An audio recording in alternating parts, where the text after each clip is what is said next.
the fourth question of the evaluation, looking at the technologies used in the construction, research and planning and evaluation stages of the coursework.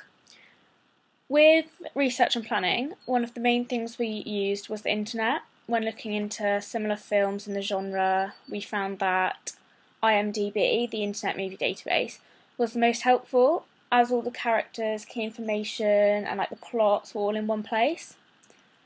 Google Images was useful as well when researching about our articles and posters, as it gave a variety and then helped us to identify the key characteristics to use for our own attempts when we were able to keep relaying back in order to improve them with each draft.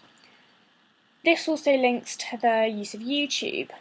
I used YouTube a lot to look at clips to inspire our own work and to look at good camera angles or something we may be able to mimic in our own film, which was very helpful in planning our shots and our scenes.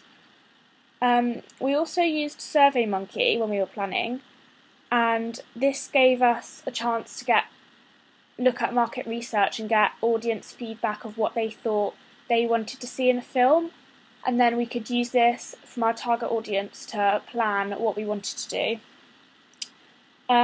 We also used a variety of equipment to film our film. For example, the camera we used was a Canon S100, which fitted onto a tripod as well, which we could use for smooth or still sections, as well as being able to hold it for more effective shots, as our genre was a psychological horror.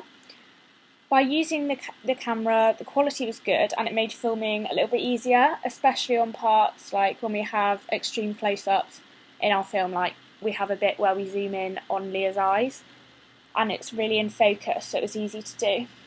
For the still pictures, for the poster and the article, we used a Nikon Coolpix L840, which was extremely good quality and it made them look really realistic and professional, and it was also easy to take with us when filming, so we could get shots when the characters were in costume.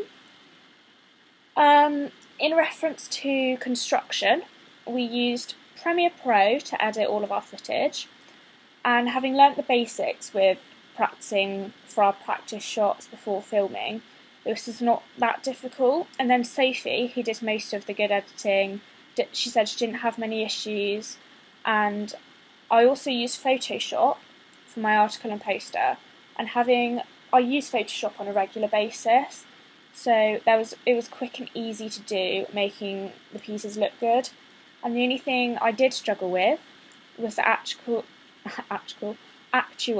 saving and exporting the file as a JPEG so it could go on the blog, but it kept crashing and just saving normally, so I had to keep opening it and just saving it again until it did it, which took a long time, but that was the only issue I had with Photoshop.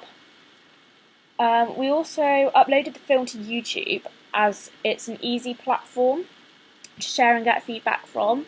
So for example, it made it easy to share on our social media so we could get feedback from people on how to improve in each draft. And it also made it easy to put on our blogs, which is where all of our coursework was stored. And this was done on WordPress, which we used last year. And again this year I found it very convenient and easy to use, as it was laid out, so not only could you use your blog and look at your blog, but you could see your views and how many posts you had and your comments and stuff like this. For the evaluation, I used Prezi, which I don't really like using. It's quite fiddly and takes a long time to do, but it does pay off as it looks really organised afterwards, and it is good. It's easy to link the images, videos, sounds and the text.